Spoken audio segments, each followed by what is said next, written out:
Okay, so we are good to go now. So we can start with the introduction of our speakers. Yes. Okay. Good morning, Yes, ma'am. everyone. So over to you. You can introduce these speakers. Sure, thank you. Okay, good morning, everyone, and I welcome you all. I'm Dr. Sushmita Shah, and I welcome you all to this session on advanced diagnostic modalities for cornea and ocular surface disorders. So over next hour and a half, we will be discussing on the various diagnostic modalities that we use for cornea and ocular surface in the clinic, ranging from tomography till specular microscopy.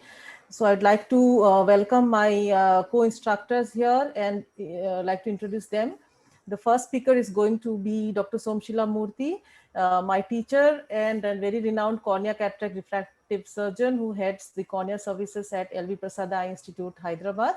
And Dr. Murthy is going to talk on elevation-based topography for corneal and refractive surgeons.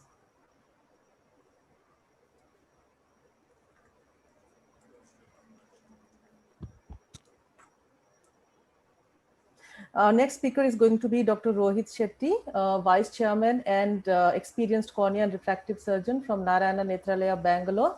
Dr. Shetty is going to talk on corneal biomechanics. I shall be talking next on anterior segment OCT and its various applications in cornea and ocular surface disease. Next speaker is going to be Dr. M. Banati. She's a professor of ophthalmology and a very experienced cornea cataract refractive surgeon from the Rajendra Prasad Center of Ophthalmic Sciences at AIIMS, New Delhi. And Professor Banati is going to talk on dry eye diagnostics, questionnaire to tear film analysis. And last but not the least, Dr. Purvasha Narang. She's an experienced consultant cornea and refractive surgeon from LGI Institute, Ambala. And she's going to talk on specular microscopy, what every ophthalmologist should know. So with that, I extend a very warm welcome to my co-instructors, and I'm going to stop share screen. And I request Dr. Murthy to start her talk on corneal tomography. Good morning, everyone. Thank you very much, Sushmita. I'm really looking forward to this session. And I'm trying to keep it very simple and case-based, and a little fun, because otherwise it can get boring. So I hope you like it. So Sushmita gave me the topic of speaking about elevation-based topography and how to use it for decision-making. So I've left out most of the instruments that would tell us about corneal biomechanics because that's coming in next. And I'm going to stick more to the elevation-based topography and how it helps us in modern day practice. So very brief introduction that you know that what is topography. Topo is a place, and of course graphy means to write, and then topography means that you'll have a lot of depressions and elevations on any smooth surface.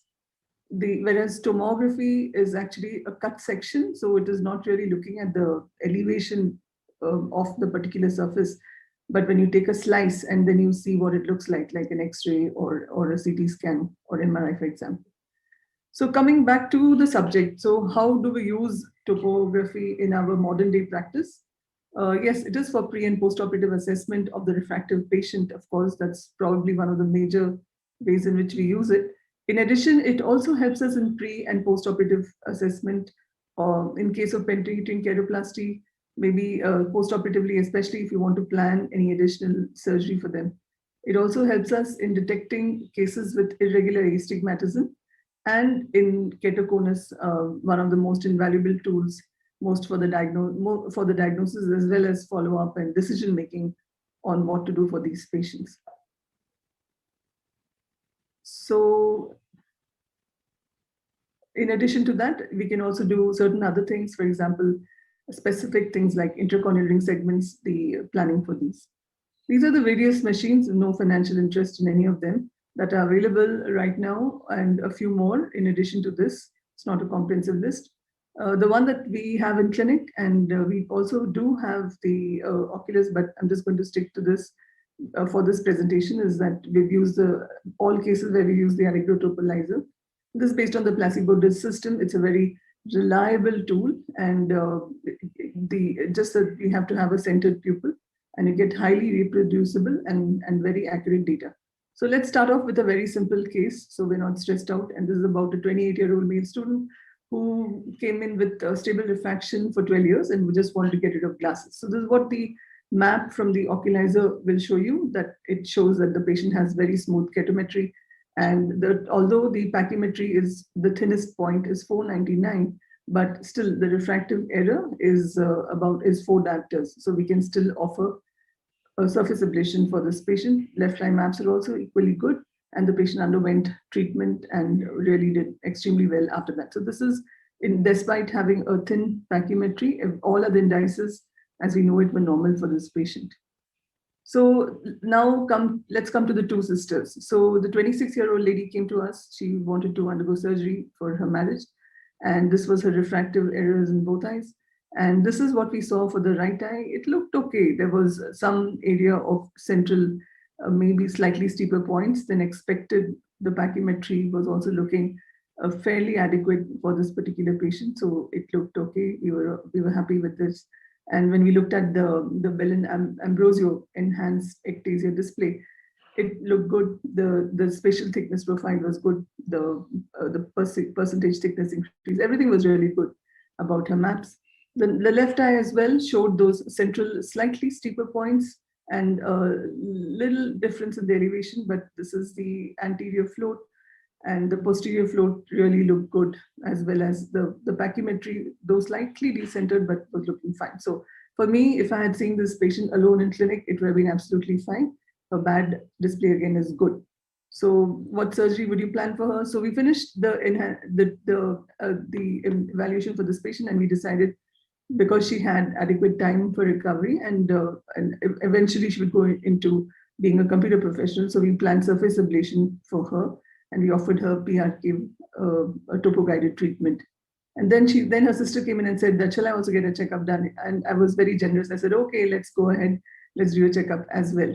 So sister is 24 years old, and her refractive error was as listed here. She had compound myopic astigmatism left eye. And although the optometrist was good enough to pick up that there was a mild scissoring reflex, we did all the tests for her. And to my anxiety, I saw that in her right eye, she definitely had a decentration of the keratometry on the anterior float, showing that the inferior part of the cornea was steeper with an island over here. The pachymetry was definitely on the lower side, and the posterior elevation again showed abnormal points. And this was all obviously a case where we're going to trouble. So bad mirrored exactly what the patient had. It showed that there were several parameters, several indices were not normal. Although the total D was still in the yellow range, but this was when you look at the left eye. So you see that the same thing is mirrored in the left eye, but it's even more obvious in the left eye. Patient's central paracentral keratometry was 50, and pachymetry was extremely thin, and bad, of course, goes into the red zone. So what would you plan now? So this patient, the second patient, the sister, obviously we signed out as sort of a form first keratoconus or a subclinical, not even a subclinical, but as keratoconus. So would you still plan laser vision correction for the elder sister now who wanted to get married? So we know that when you evaluate patients with family members who have keratoconus, evaluate the other family members, there are publications which have told us that almost close to 14 to 15% patients in the family members can also have indices which are suspicious for keratoconus. So I think that if I have a patient with even family history of keratoconus, I would probably not go ahead and offer cornea-based refractive surgery for these patients. Sushmita, my time is up, I believe. No, ma'am, you have 15 minutes. 15 minutes, ma'am. So Okay. This is some error on the fall Okay, part. fine. So Yes, ma'am, you have 15 minutes, so we'll add your timer again. Yeah. Thank you so Please. much. Yeah. So coming to case 3, she's 23-year-old, just going into internship. So she's a doctor, and I was happy because doctors are usually quite well educated and they would know about the disease and everything. So she comes in with a straightforward kind of a refractive error. And only problem here now is that she has very steep corneas. So it's 47, the steep cornea, as you can see on the front sagittal curvature. Again, her pachymetry goes down. So one thing I must say that many of our patients in our region, in the state of Telangana and Andhra Pradesh, the pachymetry just hovers around 500. So if somebody has 520 pachymetry, we all say, yay, it's 520. and we can do LASIK or SMILE or something. Otherwise, most of the pachymetries hover around this range. So it's racial also in this particular community to have this kind of pachymetry. It's not surprising. So this patient again had thinnest pachy, and it was disappointing again for us with this patient to see that a bad display was definitely on the abnormal side. You can see that the back difference was abnormal, and the left eye also mirrored the right eye with the thinner pachymetry as well as steep corneas, and bad display went on to yellow. But is this all that there is? No, the answer is no. So here I was dreading to explain to her that, look, you may have keratoconus, because having a doctor is a boon and a bane also, because they would overread and overemphasize on things. So, but wait, there's more. So what is the more is that the corneal diameter is very small. So the patient had a small white to white, so 10.8 in the right eye, and also the same in the left eye. This was picked up by the topalizer, which told us about the actual measurement, and we cross-checked it once again. In fact, the white to white, when we measure with digital calipers, was even less, slightly less than this. So how do we proceed further? We know that the corneal diameters, especially in this particular kind of display, has a role to play in overdiagnosing. So if you have small corneas, then BAD will overdiagnose the patient as being abnormal.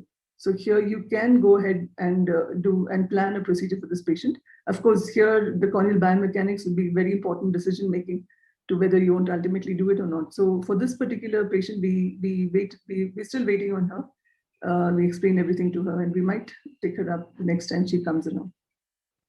So I'll just describe one more case, and then we can go on to discussion. This is a straightforward refractive error that you see for, I need not even tell you, it's 14-year-old child with high astigmatism coming in with blurring of vision. So it's already screaming at you that it's probably keratoconus.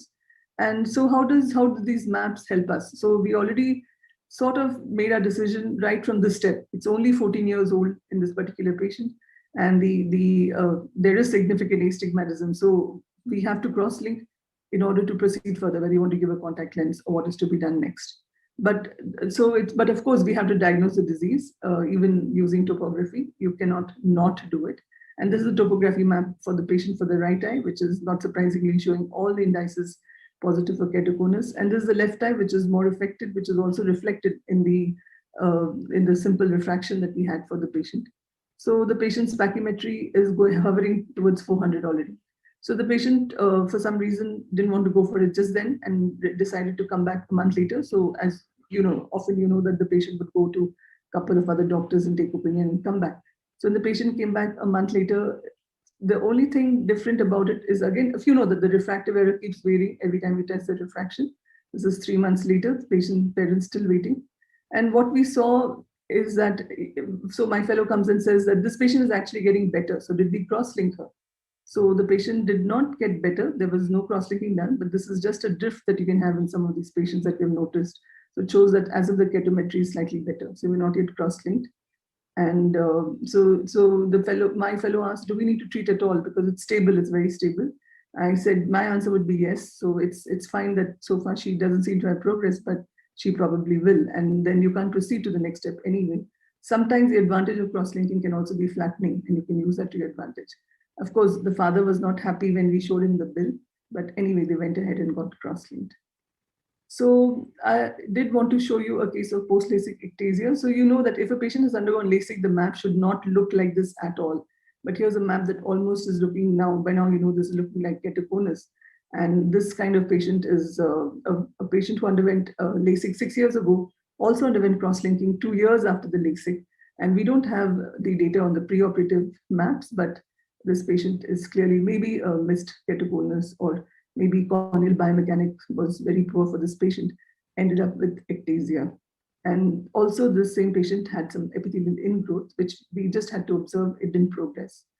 So the take-home message from my conclusion, from my presentation, is that in the clinic, we try to be very conservative, and we say that we cannot exclude. So the oculizer or whatever map we use, it cannot exclude a particular disease, but definitely when you have way abnormal looking maps, you can include a particular disease. You can include keratoconus, even in that example where the corneal diameters were small and it looked definitely like keratoconus, but I think that we would wait even on those patients. So thank you, Sushmita, for helping me present this talk. Thank you so much, ma'am. It was an excellent talk, very, very practical from the clinic point of view. I had two questions for you. First is, for the benefit of our audience, I'd just like you to just, again reiterate how you tackle patients of, for the first degree relatives of keratoconus patients when they come for, laser vision correction. What is your approach? Could you just explain again to all of us? So one is that in our history, we always ask, do you have family history of, you have to ask in the local language in which they understand, of patients who underwent surgery and didn't do well, or patients who have corneal disease, corneal shape change or something like that. So we try to get that history. Or we simply ask, do they wear high power glasses in the family, something like that. Sometimes you may have the rare example of the patient coming in with keratoconus in the sibling, or in the example I showed you that you're following up. So the patient is happy with you. Keratoconus patients come with their relatives and say that they want surgery now, first degree relatives. So usually practice has been to decline to at that point to decline surgery. We never say we are rejecting you or something like that. We just say that we want to watch your corneas and see how it is. And we keep following them up over time. So, but typically we just say that to buy time, and we really don't offer corneal-based procedures for them. Okay. And the second question is about this case on keratoconus in children. Like you said about the debate between you and your fellow as to, whether we should treat the moment we diagnose a child, what has been described that less than 18-year-old, you should cross-link as soon as you see them, or whether you should, you'd like to wait and watch, and then if cross-link only if there is progression. So what is the protocol that you follow exactly? So what we follow is that the younger the child or the patient is, that, and we, of course, Dr. Rohit Shetty and his group have already described and published a very good algorithm of which are the patients at risk and how do you decide. But very simply put, so the younger child, child who has allergy, and they often do, and pachymetry hovering closer to 400, or very steep corneas, and you have to move on to the next step, whether it's contact lens or whatever it is, usually contact lens. So these are all indications for me to not watch for progression, but go ahead. The only exception I do make in my practice is that if the child at that point in time is improving to 20/20, an easy 20/20 with glasses and comfortable. So these are the only exceptions, because once in a while you can have quite severe scarring, haze, which cuts down the vision for quite some time. It usually recovers, but takes time. The other couple of points I had is that there's an artificial intelligence model, which we are also on the verge of publishing, and has been, I think, almost published by Rohit Shetty's group, or they're working on it. And this model will also answer some of the questions you asked, exactly what kind of children are more at risk. And the last part I had was looking at the collagen structure of the corneas in these different kind of patients, in these keratoconus patients. So again, Dr. Rohit Shetty's group, and I'm sure he'll tell you much better than me. So that can also help us decide on which patients to cross-link early. But the bottom line is that while it's not necessary to jump in and cross-link every patient who walks in with keratoconus, but the younger patients, and especially in our context where we don't have patients coming in for follow-up, they'll come in a couple of years later. And by the time there would have been progression already, it's been happening so many times.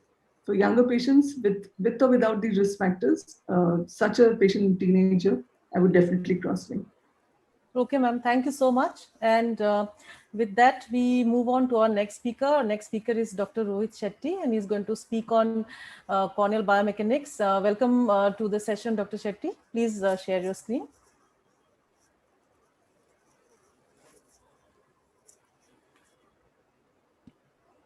Am I audible now? Yes. Okay. Thank you, Susmita and Purvansha, for this invite. And before I start, I would like to place on record the great work Somshila ma'am and their entire team is doing in spite of all odds. I think we really respect what you've been doing. I think many times these things goes unnoticed, and I did mention also phenomenal work. And thank you, ma'am. And nice to see Navanati ma'am also. So basically, the whole talk is today about corneal biomechanics and its implication in refractive surgery. these are my financial interests. I do work for Oculus Wire as a research person, but no financial interest with them.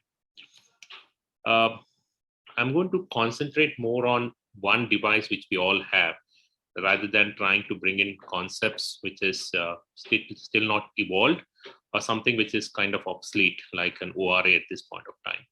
So the Corvus ST is what we use. It has, and to make it very simple, and rather than going to all this mathematical thing, it just looks at how the cornea deforms. And all the deformation factors have been put into a mathematical algorithm. And that's when you get all these values, which probably is given by these 5 indices. And ultimately it ends with this CBI. So what it contains is deformation amplitude ratio. The definition is out here. Integrated ratio, basically the radius of curvature of how much cornea becomes concave. Ambrosio's relation thickness. This is one of the indices with the CBI uses. And stiffness parameter, according to me, this is one of the most important parameters, more than the deformation amplitude or ratio, SPA1. This has been, even though it's not something which commonly used, but it's one of the favorite ones, because anything can see that anything close to 100 or above 100 is good, and anything below 100 and part-time cognitive was running also. Data analyzed were visual acuity, near vision, contrast, and were done. Excuse me, there is some disturbance, please. Examination for IOL positioning. Coordinators, can you please look into it? There is some disturbance. Okay. So, One timer, please mute. And so what we do is we have this indices, the CBI, TBI, and the BAD-D, which CBI comes primarily from your Corvus. TBI is a mix of Corvus and other topography indices. This is paper, most of it has been published by Renato and his group. You can see that the sensitivity and specificity of it is quite high. The only caveat here is that it is not being tested on Asian eyes, and this data is all Caucasian or South American eyes. So we have to take this in a little bit serious note, because the data is not tuned to our population. SSI, the stress strain index, is something new. Ahmad El-Sheikh is the one who described this. This is a new indices which is not really bothered with your intraocular pressure and other parameters, which is heavily dependent when you're looking at the other parameters of the Corvus. The SSI index, anything above 1 is supposed to be good, and anything less than 1 is not so good. So anything less than 0.5 is very, very suspicious. But again, remember this part. This is the normative database where patients with 50 years and above. When you are a 50-year-old person, your cornea is anyway stronger. So they have used maybe an upper limit of a 50-year-old normative cornea. So it is again a challenge sometimes when you make a sense of this indices. But however, it has a different, now a different feature where you call it comparison displays. Every time they come out with a newer indices, for example, this is a cornea which is softer. Imagine if there is a change in your surgery, post-surgery. For example, you've done a cross-link and after 1 or 2 years you do the procedure. If it's actually becoming stiffer, it will compare and tell you it's becoming stiffer. Or sometimes if you do a LASIK surgery and the cornea is actually stiffer and suddenly becomes softer, or suddenly it's becoming softer and softer in terms of these changes, you know that its chance of risk is there for ectasia. So these comparison reports are very new. It is built in the software. And also you get this picture, the red and blue is the pre and post-ops, or red is more weaker, the blue is more stronger. So you know the difference maps of these scans. And you can see that it's becoming stiffer, that is between A and B. Imagine this is a cross-linked eye, or you've done a LASIK or a PRK extra and it's becoming stronger, and that's what this gives. But there are a few challenges out here. It's a permutation and combination issue. If you're using only topography, like Somshila ma'am described so many beautiful cases, when you are in yellow, you know that you're suspicious. When you're green, you're okay. When you're red, you'll stop. When you use a biomechanics, it's a completely different ball game, because sometimes it matches with your bad D pentagams, sometimes it does not. Sometimes the whole topography is suspicious, the biomechanics is not suspicious. This is one of the main reasons why people stopped liking biomechanics, because it confuses them. The question is, has biomechanics failed, or we have not understood that whole mathematical or a physical or a physiological part of the cornea? It's both. So let's look at cornea. It's a viscoelastic response, the hydration, intraocular pressure, repeatability of scans, quality of scans, length of scans. These are all parameters which makes your biomechanics a perfect tool for you to understand. But I use this in all my presentation. Biomechanics is like the six blind men and an elephant. Each of us are picking up one part of that elephant and saying that, well, I know this is a parameter which makes me to suspect or not to suspect. And I think that's where we go wrong, because the true picture may be completely different. I have some 4 cases. If time permits, I'll present all of them. The case 1, the corneal topographer and biomechanics. Look at this. There is an inferior stapling. Most of it is clear. The bad D is yellow.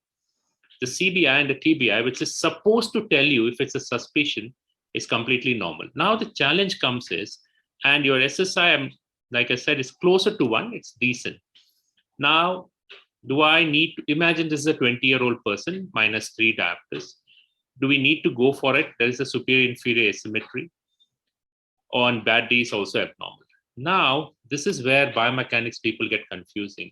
They say that, well, it's not teaching me, and it's not showing me anything more, it's confusing me.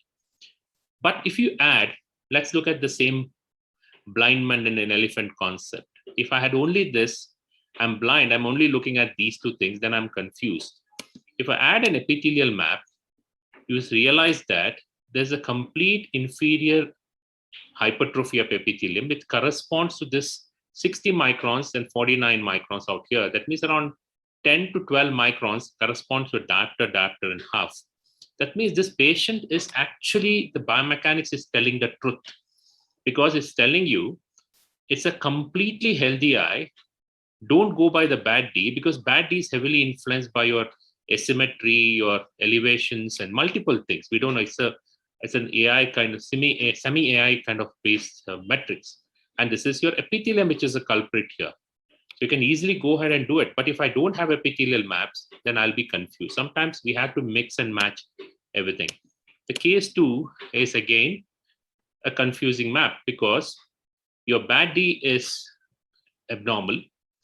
Your TBI, which is derived primarily from your topography and the biomechanics, is on the borderline. And your CBI is completely normal. And look at this. Other eye, everything is normal. And even though the bad D is little on suspicion. Now, this is a very confusing case. And this is what makes people suddenly believe that, do we really understand what biomechanical parameters are? Because this permutation and combination confuses you. Again, look at the epithelial maps. Nothing grossly abnormal in those epithelial maps. There's some central things, but it is not like the previous one. So it doesn't look like an epithelial issue. So this is where Somshila ma'am was kind enough to bring this concept of collagen imaging. We built our own, in our lab, optics lab, the polarization sensitive OCT. We used help from people from Vienna. They are the pioneers in optics. And now we have started imaging the collagen. This is like, this imaging the collagen exactly like, imagine, many years back, we had the GDX for glaucoma diagnostics. It uses the birefringence principles. It uses the same principle. The one on your handwritten one is your electron microscopy picture of your collagen. How the collagen structures are, peripheral structures are tightly wound and the centrals are different. You can see that how here also you can see exactly the same structure. The red areas are, these areas are different, red areas are different. And the central ones, darker blues means you have highly different type of polarization, which is normal. That is how the collagen polarizes. So now let's look at this patient. You can see that you don't see the same patient. this is your normal and compare the darker blues to it, you don't see something really abnormal in them. They look the same, even though the biomechanics was behaving differently. Now the question is, what is the real picture is something which I will discuss here. This is the same kind of a confusion. One eye is completely different. Completely, the CBI is completely different. TBI is different. The biomechanics, the BAD-D is normal. In this other eye is completely normal. So these pictures makes us to believe that we don't need this machine because it's making confusing thing. Remember one thing, biomechanics is heavily dependent on the intraocular pressure. The left eye intraocular pressure is 18 millimeters of mercury. The right eye is 7 millimeters of mercury. When you have a eye which has a lesser IOP, you will have a lower biomechanics. When you have a more IOP, for some reason, there's a difference in that. That's something which the glaucoma people are looking at. And you have that the stronger IOP has a stronger biomechanics. It is a pseudo biomechanics, it's not a true picture. That means intraocular pressure determines everything in biomechanical measurement. And this is a very important take-home point I want to tell you. Without looking at the intraocular pressure, don't make it. And if the patient comes twice and you're comparing the biomechanics, his IOP has to be same both the times. The case 4 is, again, one of the parameters is normal. The others are, this multiple permutation and combination. So in this, you can see that the polarization OCT completely picked up the real picture. The CBI, which is your biomechanical parameters, completely way abnormal compared to the topography. So you can say that it was nearly normal, even though the TBI was on the green, and the PSOCT compared it with this kind of a blue. And you can see that there's complete absence of polarization properties, which means that the collagen is weaker. And look at the cornea. They don't look abnormal at all. And you do a LASIK on them, it's 100% ectasia. Or you do a smile on them, faster ectasia than LASIK. LASIK takes a little longer time to develop ectasia. Again, going to the final truth is the last case. The molecular markers will be the final truth. So every time we have this case, we take their epithelium or a smile lenticule, do a gene expression. Doing the gene expression, you'll exactly know how much of collagen, how much of lysyl oxidase, how much of all the factors are present. Because that is the only one which tells you which is telling you the truth. For example, in this case, your corneal biomechanics was completely abnormal. The topography was normal.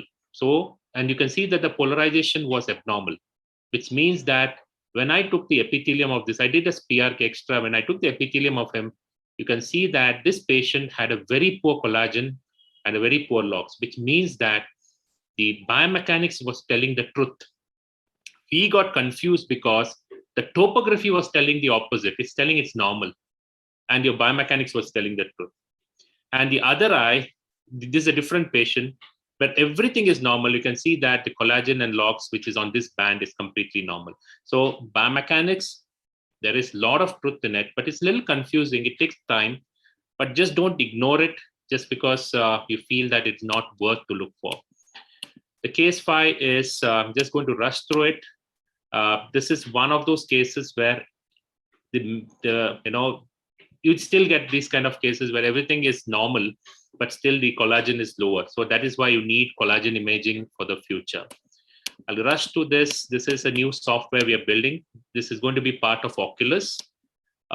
This is a completely AI-driven finite element modeling. It will tell you and it does not use the deformation. It uses the spring model concept. That's why it's called Newtons per meter. It will tell you before you do a surgery, what is the predicted weakness in your cornea based on close to 1,000 odd patients across the world. And it has also a database of patients who develop it. And this is the nomogram where you can choose. You can take a screenshot later. And this is my team I work with. Thank you. Thank you very much, Dr. Shetty. That was an excellent talk. And you told us about the various nuances of corneal biomechanics and what are the other things that can, alter or whatever alter the biomechanical profile that we see. So now my question to you is, in a routine clinic that you see so many patients coming for laser vision correction, would you recommend a corneal Corvus for all patients whom you're planning to do a surgery, or is there any way you screen them, or you way of how deciding about which? I do all of them, and I also map it with two important parameters: intraocular pressure and epithelial mapping. Because many times your Corvus will tell you that is abnormal, but your topography says is normal, or topography says it's normal. The Corvus will tell you it's abnormal. Yeah. 99% of the time is because of your epithelium, because the topography doesn't understand the masquerading property of an epithelium. Yes. However, your biomechanics picks it up very well. And I do it for all my patients, and it helps me to decide what type of surgery I want to do. If it's very weak, then I consider an extra PRK. And I mean, it's my protocol. That's a slide in that. Anybody wants to take a picture of that, and I can send it to any one of you. It's freely available. Okay, thank you so much, Dr. Shetty. Are there any other questions for Dr. Shetty? Anybody? Okay, thank you so much. So next we'll move on to my talk on anterior segment OCT.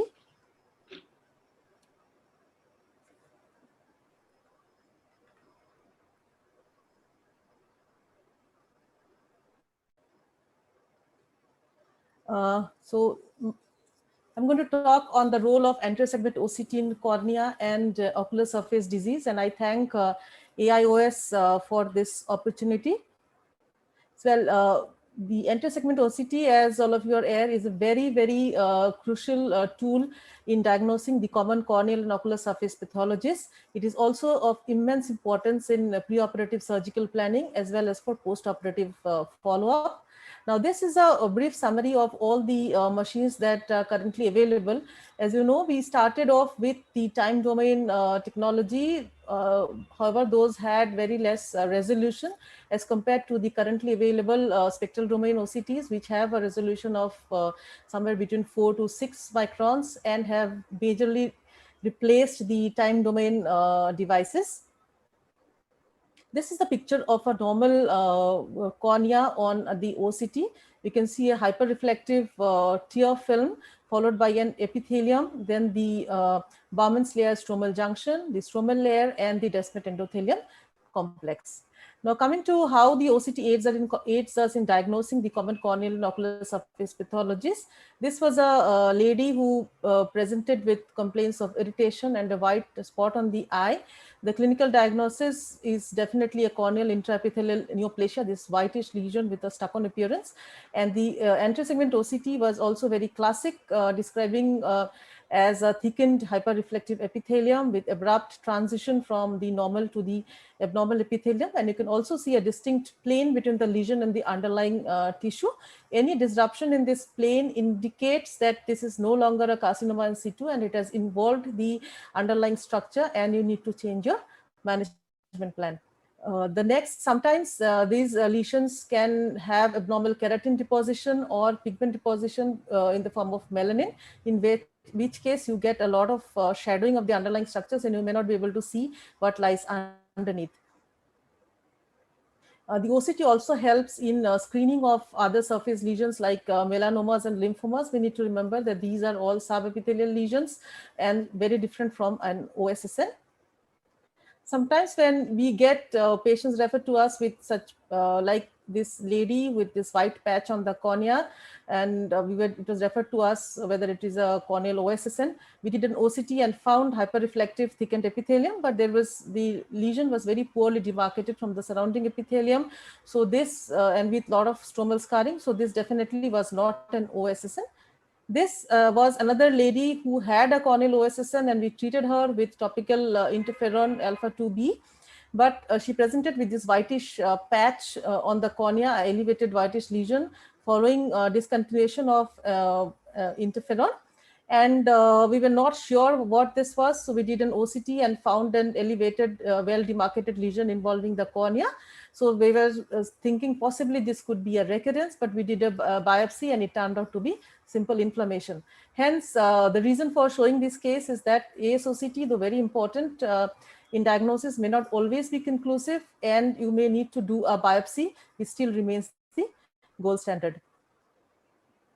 Coming to keratoconus, OCT has a tremendous role to play here, right from the epithelial thickness mapping, as Dr. Shetty had just mentioned, the Baumann layer mapping, stromal scarring for hydrops, and also for planning the various surgeries that we do in keratoconus. Well, the epithelial thickness has been described to be thin over the cone area with surrounding thickened epithelium, the characteristic which has been called as the donut profile. There is also increased variability and irregularity of the epithelial thickness in ectatic eyes as compared to normal eyes. And this, compared to a thin pachymetry, helps often diagnose form first keratoconus.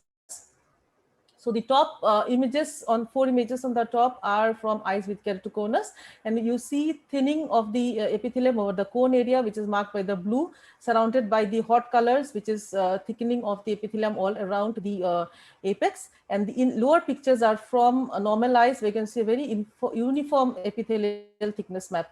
So we get in stromal scarring also very commonly in keratoconus. The OCT can help in determining the treatment modality that you want to take up for managing the scars. Corneal hydrops, OCT can help in confirmation of the clinical diagnosis. It can also tell you about the morphology of the Descemet membrane tear, presence of clefts, and also resolution of the Descemet membrane break following descemetopexy. Planning surgeries for keratoconus, the ones we commonly do, including DALC, intacs, cross-linking. The intacs, we can use the ASOCT to look for the exact location and depth of the intacs. If there are any complications, you could monitor those using the ASOCT. The stromal haze and demarcation line following CXL, those can also be evaluated post-operatively to see whether the CXL, the effect of the CXL. Coming to other common lesions like Salzmann nodular degeneration, which typically present as bluish-white elevated lesion. Now the OCT shows a thin epithelial layer, and you have sub-epithelial deposition, hyperreflective deposits between the epithelium and the Baumann membrane, which has been typically described to be hyaline. And if the underlying stroma is clear, you can get very good results with just a superficial keratectomy. However, sometimes, like in this lady who presented with a recurrent Salzmann, we found a lot of anterostromal scarring underneath the epithelium. So this lady, we had to go for superficial keratectomy along with a PTK. Coming to recurrent erosions, this was a young paramedic who presented with pain and photophobia, and the slit lamp evaluation was very characteristic, showing negative fluorescein staining. The OCT was very interesting, and you could see loose, detached, and clumped up hyperreflective epithelium with abnormal basement membrane and abnormal epithelial adhesion. She did very well with alcohol delamination. Corneal keloid, this is a published case from Japan, in which they have described this white elevated lesion on the cornea following pterygium surgery and then cataract surgery. The OCT helped in the diagnosis. So you can see a very well circumscribed subepithelial lesion. The important to understand is that keloids often extend into the corneal stroma to anterior mid stroma. So very often we cannot peel it off. You need to do a lamellar procedure and do a lamellar transplant to get rid of the entire lesion. Now coming to preoperative surgical planning, these are again some case situations. This is a lady who presented with a contact lens induced microbial keratitis. We treated her and resulting in a scar. She wanted a laser vision correction, so topography helped us in delineating the exact morphology of the scar, and based on that we did a topo-guided PRK, and we could improve her uncorrected vision from 60 to 6/12. This was another lady with a vascularized corneal scar following herpes simplex virus. As you can see, the OCT shows diffuse scarring all along the corneal stroma. So, and she did very well with a DALC procedure. And this was another gentleman who with a macular corneal dystrophy, both eyes, as the stromal dystrophies of the cornea. They have multiple treatment options, which include PTK in the earlier stages and DALK or penetrating keratoplasty in the later stages. So what helps us decide between them is the OCT. So here, this gentleman, we got diffuse hyperreflectivity extending till the posterior stroma and the Descemet membrane. So PTK was not an option here. We had to go for a penetrating keratoplasty. This was another elderly male with an endothelial disease and presented with a very hazy cornea, had undergone some amniotic membrane procedure also. As you can see, the slit lamp photograph, the anterior segment is practically invisible. You can't see anything. And when here again, the OCT was very useful. We could see a very rough, thickened epithelium and also a very thickened Descemet membrane complex with a possible retrocorneal membrane. Now, this was very useful because intraoperatively, when we were trying to do the DSEC, we were trying to score the retrocorneal membrane, but nothing happened. So we had to eventually go and excise it, and we could do a good, we could push in the lenticule, and the corneal clarity gradually improved. And there was good adherence of the lenticule also. And this thickened membrane was found to be collagen with fibrous tissue on histopathology. And this was another elderly male who had pseudophakic bullous keratopathy, but also had multiple radial keratotomy scars. He was one-eyed, so we had to do something about it. So we did the OCT, and as you can see, the inferior two archy incisions appeared full thickness with loose Descemet membrane. So here, when we planned a DSEC, instead of doing a Descemet stripping, we went ahead and did a non-Descemet stripping endothelial keratoplasty. The grafts stuck beautifully, and the patient did very well after this. So this was only because of the OCT that we could alter our management plan. Coming to post-operative follow-up, this was a lady with a Fuchs dystrophy and cataract. As you can see, the OCT shows increased corneal thickness of 634 microns, indicating corneal edema. And you can see the image. There is haze and hyperreflective Descemet membrane endothelium complex. She did very well with a DMEC and a phaco IOL, very well attached lenticule and normal corneal thickness. However, things are not always so simple in life. Sometimes we also land up with complications. There again, the OCT is very useful. The top picture showing slightly, there's an interface gap between the host and the donor lenticule because of trapped viscoelastic following a DSEC. So here, nothing would have worked. So we had to replace the lenticule. The second image of a badly constructed lenticule, which was inserted, and you can see the lenticule is thin and kind of rolled into itself. So here again, the procedure will have to be repeated. The last photograph is of a detached DMEC scroll, and here, however, we got away with just an AR desmetopexy.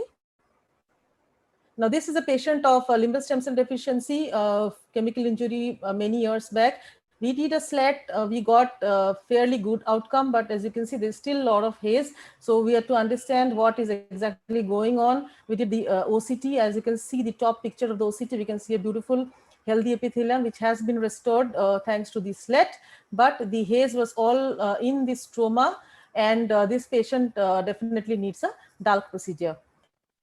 So with that, and sorry, one last case. This is of a post-traumatic intercorneal cyst in a young male. As you can see, the OCT very clearly shows that the cyst is in the pre-descemetic region. So we did cyst aspiration and a chemical cauterization. The cyst resolved beautifully, as you can see, both on slit lamp as well as on the anterior segment OCT, and patient did very well. So with that, I'd like to summarize my talk saying that the ASOCT is an invaluable diagnostic tool in cornea and ocular surface diseases. There are plenty of applications. I could just enumerate a few, and as day goes by, we have more and more newer applications emerging. Thank you very much. Thank you so much, Dr. Sushmita, for a wonderful collection of cases. And a quick word about, would you like to elaborate something about the latest OCT angiography, which can be used for ischemic cases for ocular surface disease, if you may, please? I do not have much experience on the ischemic. I understand I've just gone through the reports which are there, and I think they are very useful for for delineating the ischemic areas, especially in the acute phases. But personally, I have not had any experience on those. But I think they're very, very relevant, and they're very important also from the management point of view as far as the ischemic things are concerned, ischemic cases are concerned. Thank you. So if there are no questions, then I think I'll request Professor Vanati to please start her talk on dry eye disease. Maybe we can ask you questions towards the end. Yes, ma'am. Yeah.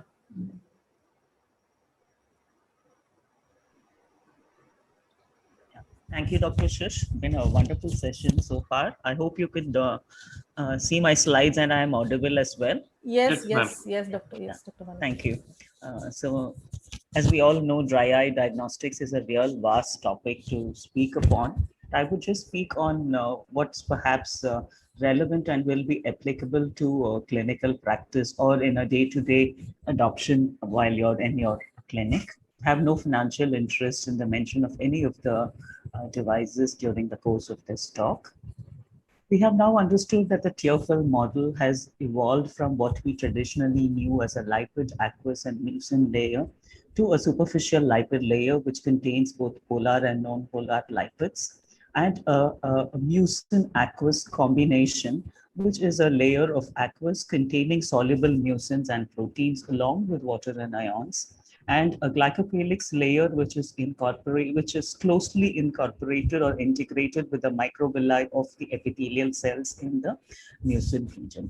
So with this understanding, we now go on to see how the normal ocular surface, which is a combination of a lot of the ocular surface in nexa and the cornea and conjunctiva, we will need to understand that that whenever there is drying of the ocular surface, then whenever there is drying or whenever there's damage to the tear film here, this leads to the damage of the aqueous, lipid, and the mucin layer, thereby damaging the glycocalyx and the microvilli here. And with persistent damage onto the ocular surface because of the tear film disease, the ocular surface disease, this leads to further desiccation, damage to the microvilli and the epithelial cells, which then tend to fall off the normal ocular surface, as you could see, as this animation is nicely depicting. And these leave damaged epithelial cells, which you could look at by your epithelial staining. And with the severity of the grade of damage, you would have more problems, and which need to be tackled as you are managing dry eye cases in your clinic here. So we'll just move on to the diagnostics part of dry eye disease here. And the DEWS-II recommendations here give you a triage of about 8 questions or so, which you would like to direct to your patients. And these questions help you to identify the causative risk factors which will be responsible or which are probably responsible for the etiology of the dry eye disease in your particular patient.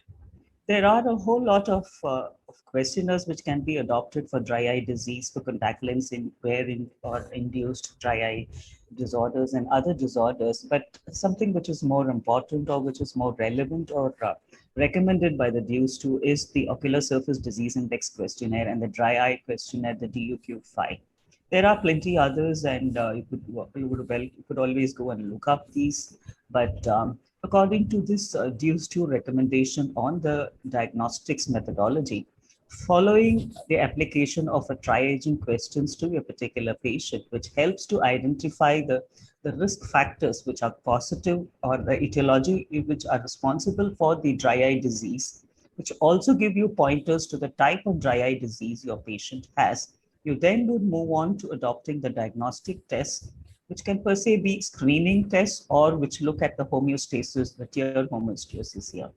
For the screening fact, you could use one of the two the questionnaires, the OSDI or the DUQ questionnaires. They are simple self-administered questionnaires which the patients can do themselves. And when the score is over 6 in a DUQ5 or over 13 on your OSDI, combined with one of the homeostasis markers, which is a decreased TBUT of less than 10 seconds, the tear osmolarity fallen over, tear osmolarity is again affected, or the tear osmolarity difference between two eyes is over 8 milliosmoles. And again, an ocular surface index with the significance on corneal conjunctival staining. And the tear lid margin staining is more than 22 millimeters or more than 25%.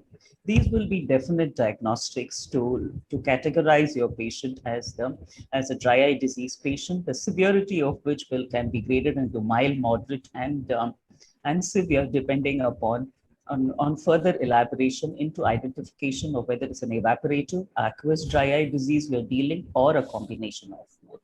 So that sort of summarizes how you would adopt, or what's the approach or the protocol you will adopt in management of dry eye disease in your clinical practice. Again, this is an elaborative look at the at the OSDI and the DUQ questionnaires, which is almost freely available on the net.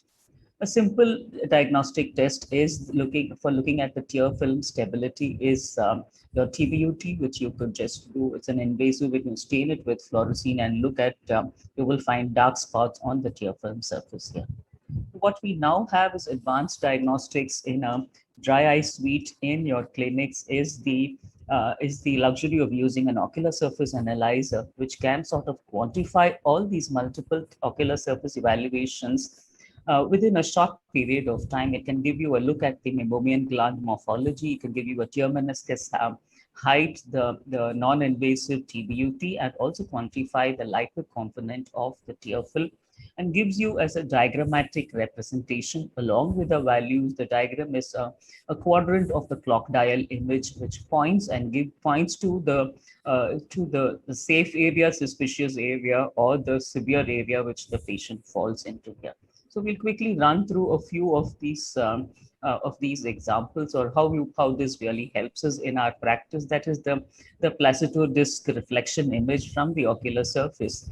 And once you capture this image, this helps you to incorporate and has a battery of these diagnostic tests which are available at the touch of your touch of the button, and you will be able to look at the results in one go, and can be easily performed by your technician, or you can perform it yourself. Again, this is the tear interferometry, which is given by the ocular surface analyzer. The white image here is the interference pattern on the lipids here, and you would look at the color birefringence, which will be imaged by this device on the surface here. The birefringence will depend upon the health of the lipid layer, and this, as the clock dial image, gives you the health of the lipid layer thickness of your particular patient. You can also quantify the partial blinks, the complete blinks, the blink rate of your patient. This is a picture depicting the lipid layer thickness, and how it changes with the effective lipid layer thickness according to the health of the tear film in a patient. So when the lipid layer thickness is less than 30 nanomicron, 30 nms, you find that the birefringence pattern due to refraction through the lipid layer is lost, and you just get this sort of a opaque pattern on the white ring here. And as your tear film or the lipid film is healthier, that produces a colored birefringence imaging on the central disc, and you will be able to see this particular pattern, which gives you an idea how healthy your tear film lipid layer is. So a closer look at a healthy tear lipid layer here when it's about 30 nm here, and here you have another where your lipid layer is not so healthy. You're able to see the birefringence pattern of colors is not as good as in this image onto the left here. So that's an imaging of the tear lipid layers, and again the values are depicted on your screens, and they also help you to compare the improvement once you put your patient or into the various treatment regimens depending on the ocular surface disease which affects them. Another test which another ocular surface parameter you can measure is the tear meniscus height. Of course, we have the simple slit lamp image, which can help you to measure here, but to quantify it and to serially look at the health of the aqueous layer, the tear meniscus height imaging is a very useful imaging modality, and helps you to really quantify how it is improving when you are managing patients or they are through a treatment protocol along with you. The non-invasive tear breakup time here, the placido disc image is closely observed by the inbuilt software and tells you the breakup of these placido disc images and calculates over a serial of imaging and gives you the average TBUT time and the TBUT of the particular blink you are looking at. A closer look at the images and how the Myers get distorted here, and this is calculated on and gives you a very immediate numerical value which helps you to quantify the particular test for the patient. Of course, you can do your NUVT or the simple placido disc imaging or keratoscopic imaging itself will also give you the same results here. The breakup and the regions of breakup can also be elaborated in this particular ocular surface imaging. Another useful modality is the meibomian gland imaging, which you can see, and it helps to delineate the regions of affected meibomian glands and gives you the surface area and tells you what percentage of the image is of the meibomian glands are lost as well.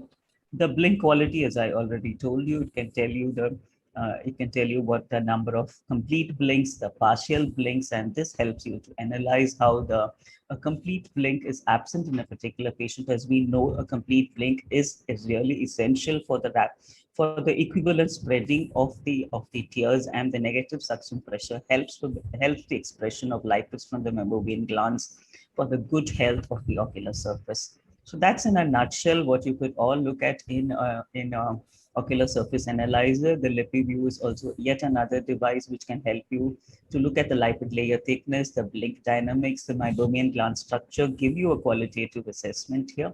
In particular, it gives you the tear interference pattern here from which you can draw the particular values of the parameters which I'm looking at. The tear osmolarity method using the tear lab, which is based on the temperature corrected impedance measurement, helps you to understand or helps you give a numerical value of the osmolarity status of your tears here.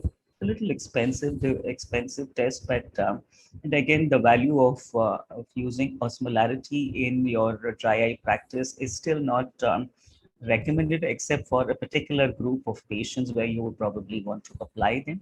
Simple in-office tests like ocular surface staining still play a very important role in the diagnostics and in the serial follow-up of your dry eye disease patients. And this is another slit lamp image of how you could just measure your tear meniscus height in your patient here. And other more sophisticated methodologies is using the anterior segment OCT imaging, which would help you to delineate the tear meniscus height and the tear meniscus depth. These are methods which can give you a quantitative analysis of the tear meniscus height, especially when you're using them for research purposes or for treatment follow-up purposes. They play a very good role in in imaging the tear meniscus height of your patient here. Another new non-invasive tool which is also available, it's a little expensive, can be easily procured, is the strip meniscometry. Has a central ridge here and into which the tears get sucked in when you place them at the lower tear meniscus. And this strip meniscometry also gives you a wonderful correlation. It's a non-invasive method of measuring the health of the tear meniscus height, and this corroborates well with your anterior segment OCTs with the tear meniscus depth and tear meniscus height measurements with your ASOCT, and it's an excellent non-invasive diagnostic test which can also be applied for dry eye disease here. When you move into laboratory tests, most of us do not follow our patients into the laboratory or do not advise laboratory tests as tear lysosomes, tear protein, and tear lactoferrin unless you are onto a research for these patients here. And confocal microscopy, I think we'll have more on this coming to you shortly. And the imaging here is to look at the health of the superficial subepithelial nerve plexus and the epithelial cells which will tell you about the dry eye disease affection of the cornea. With that, I will close, and I thank you for the opportunity to be part of this excellent instruction course. Thank you. Thank you very much, Dr. Vanati. You've covered a very extensive topic very beautifully, and I think it's going to be very useful to all our listeners. And are there any questions for Professor Vanati? Yes, Dr. Shetty, please. Good morning, ma'am.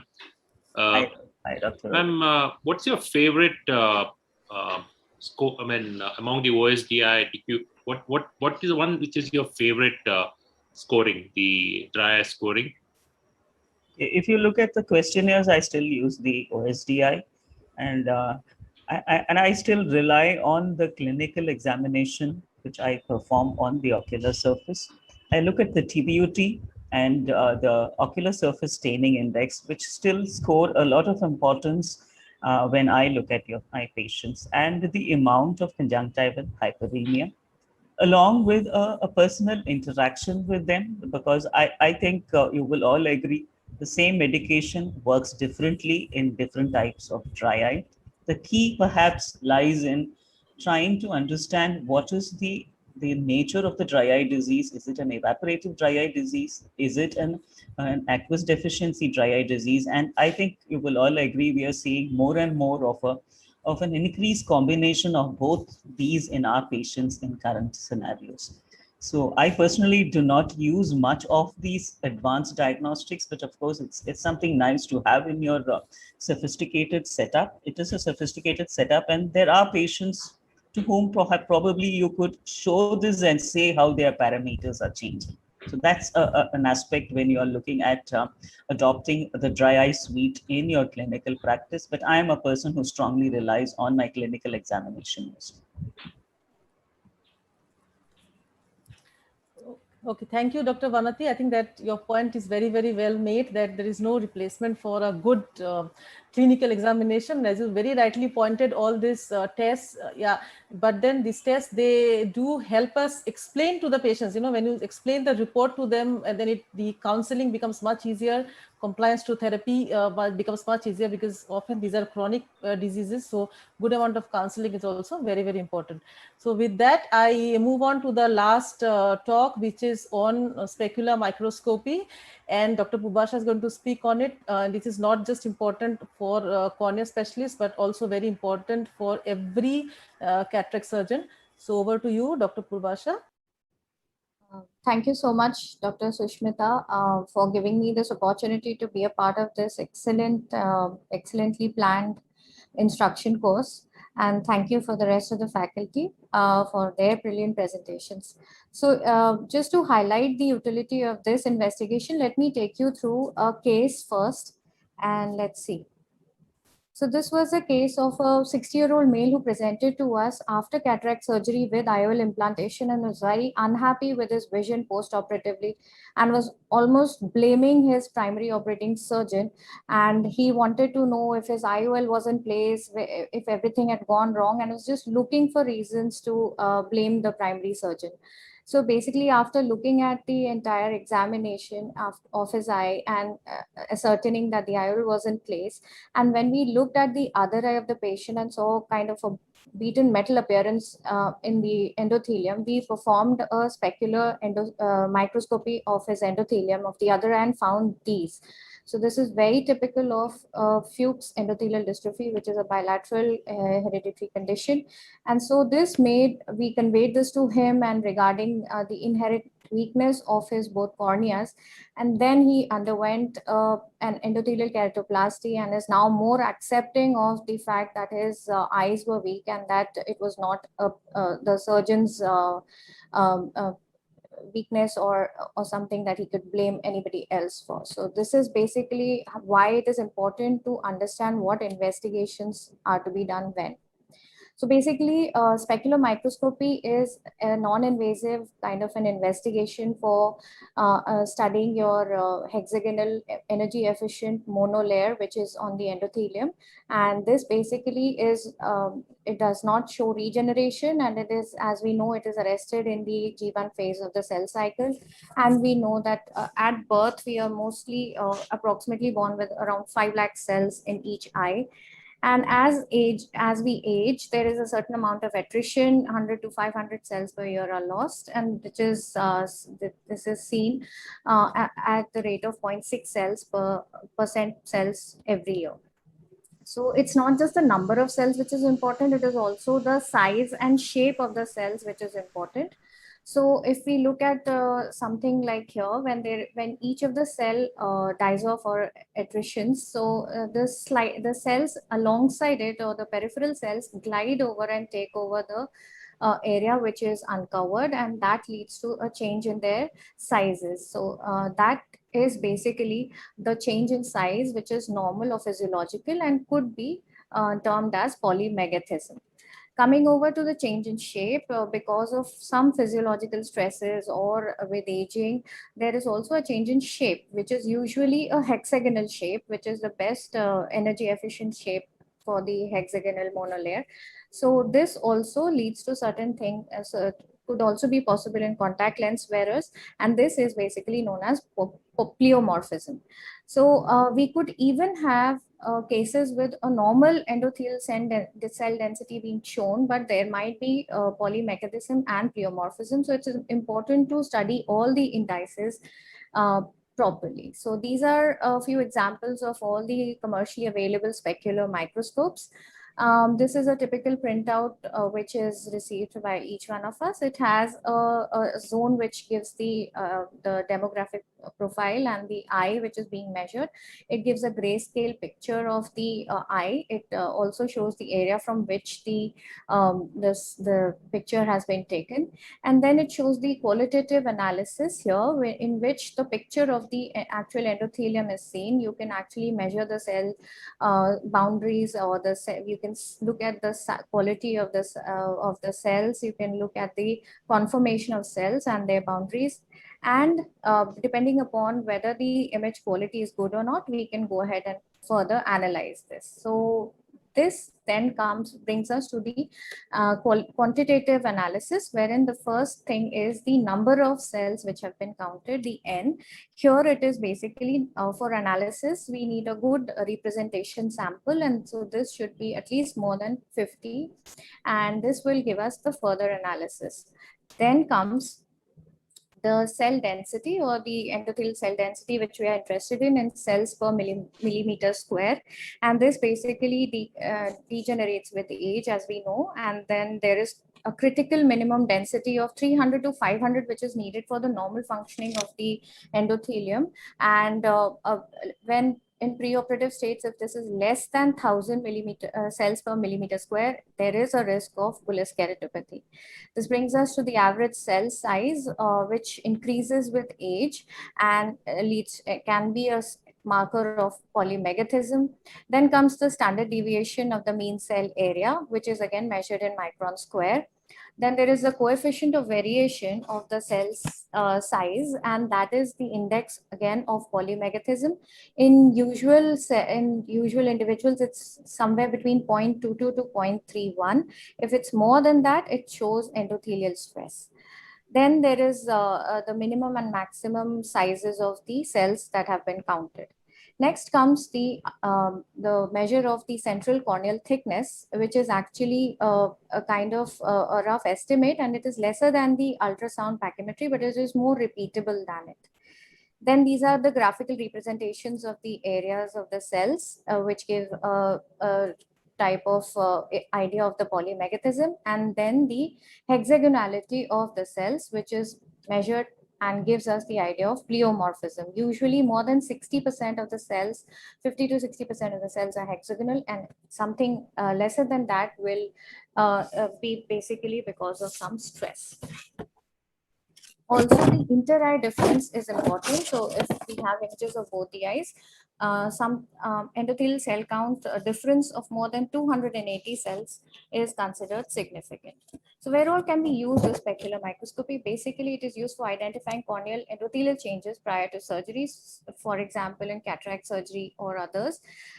We could also find out the cause of corneal decompensation in pseudophakic bullous or phakic bullous keratopathies, for diagnosing endothelial dystrophies like Fuchs or posterior polymorphous dystrophies, before implanting your phakic IOLs or secondary IOLs, for evaluating donor corneas based on the specular microscopy of the eye banks, for corneal transplantations and evaluating tissues, and in contact lens practice, and assessing safety and efficacy of anterior and even posterior segment procedures, devices, and pharmaceutical interventions. So basically, also before any research is undertaken. So let's start with Fuchs endothelial dystrophy. We know Gate are basically the abnormal excrescences over the Descemet's membrane, and they could be either circular or globular, or could be multi-lobed, which are seen. And this is a typical case where there is a mild to moderate endothelial dystrophy, and this is one of the severe cases. And we have certain scores for grading the clinical severity, wherein there is confluent or non-confluent Gate, and based on that, we also have cataract surgery endothelial risk matrices which have been designed, and they also depend upon the specular counts and basically these coefficient variation and hexagonality. So based on all these, we can actually stratify the risks before cataract surgery. We can find out which type of cataract surgery would be more suitable, a regular phaco or a femtosecond assisted or an SICS or an ECC, or whether it should be combined with an EK procedure or not, maybe a DSEC or a DMEC. In general, after DMEC, we definitely achieve a good endothelial count postoperatively. So a rough guide would be if your central corneal thickness is more than 640 microns, or if the endothelial cell density is less than 1,000 cells per millimeter square, and the patient gives history of morning haze or glare and halos, then it's preferable to perform the cataract surgery along with the endothelial keratoplasty. So specular has also been used in recent studies where for Fuchs, we have done the Descemet stripping only procedure without the transplantation of a separate membrane. And this is basically done to assess the peripheral endothelial count, wherein the peripheral cells slide over and they help in repopulating the central stripped area of the endothelium. And this has basically been demonstrated with the use of Rho kinase inhibitors like Ripasudil also. In cases of congenital hereditary endothelial dystrophy, the stromal haze does not allow us to get a good specular image mostly. So these cases do not benefit much with speculars. Posterior polymorphous dystrophy again is a good indication where we can see vesicles like these with surrounding endothelium which is distorted. Iritis is again a case where you find pseudogate, where you can have after treatment this is reversible and the endothelium actually shows a normal phenotype. Iridocorneal endothelial syndrome, or the ICE variety, the ICE cells appear as negative images where with light cell junction and dark cell bodies, the inverse, basically it's a light dark inversion, and partial corneal involvement may show a clear demarcation between the abnormal and the normal cells. Right. So the other eye in cases of eye syndrome, if we do the specular microscopy, we'll see a drastic contrast between the two. Contact lens induced endotheliopathy again is seen in patients who use a lower oxygen diffusion coefficient lenses, and this can be over a period of time can be reversible if we discontinue such use. So basically in our practice, we use it for suspected Gate with symptoms. We use it for knowing the cause of any bullous keratopathy. We need to find out the cause of graft edema. We do this. After all, sutures are removed, and before planning a cataract surgery or planning a contact lens fitting, we use specular microscopy.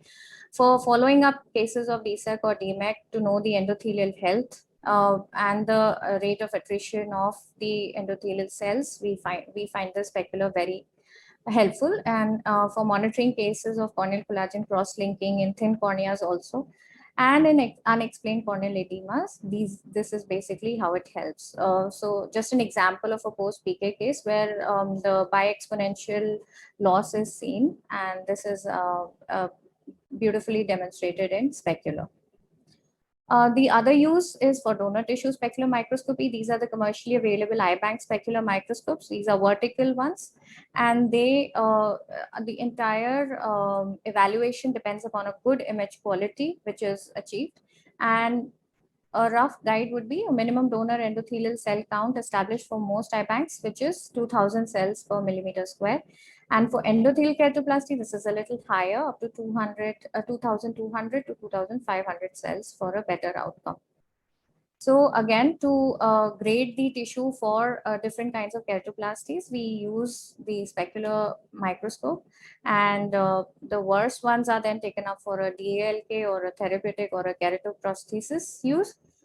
We can also use to assess the efficiency of the pre-cut tissues by doing the pre and post-cut endothelial cell density, and to find out any abnormal structures in the harvested corneas. So there are various limitations. Yes, there are. There is inaccessibility of the peripheral corneal endothelium for sampling, difficulties in obtaining truly random samples because only the center is actually the very specific focal area is being sampled, and there could be a sample bias. There could be a poor image quality in significant corneal edema. There is no there is reproducibility of measurements, but can be improved further.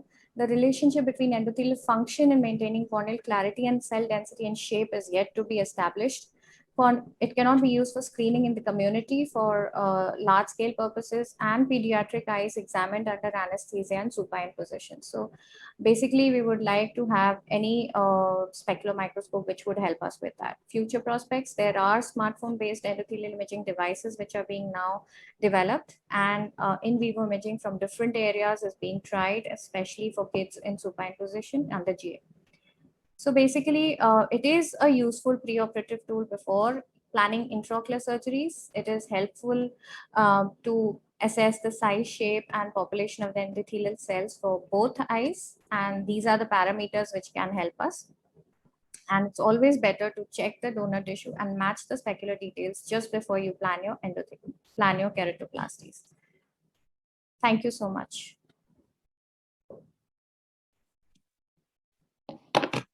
Thank you, Dr. Purvasha. So we are pretty much on time. And if anybody has any questions to Dr. Purvasha. So just one last question, Dr. Purvasha. I've covered the topic very extensively, but just one question regarding cataract surgeons. I'm sure there are many who are listening to the talk. So in what situations would you recommend a specular microscopy prior to cataract surgery? Would you recommend for all cases, or are there some red flags where you think specular is advisable? Right. So as soon as the patient comes and there's a proper history taken, and the patient gives any kind of early morning decrease in vision, or there's halo or glare which he complains of, and it corroborates with the slit lamp examination where there's mild corneal edema, or there's any kind of guttae seen or a beaten metal appearance seen, then I think it mandates the specular microscopy investigation done. Okay, thank you, Purvasha. And I think if there are no further questions, we'll conclude the session here. I thank everyone on the panel, Dr. Somshila ma'am, Dr. Shetty, Dr. Vanati, Purvasha. It was excellent. And I also thank AIOS for this opportunity. Thank you all. Thank you very much. Thank you. Thank you. Thank you. We would thank all the doctors and the judges and the panelists who joined us for this session. Thank you so much. It was an informative session for all of us. Thank you so much for being here with us.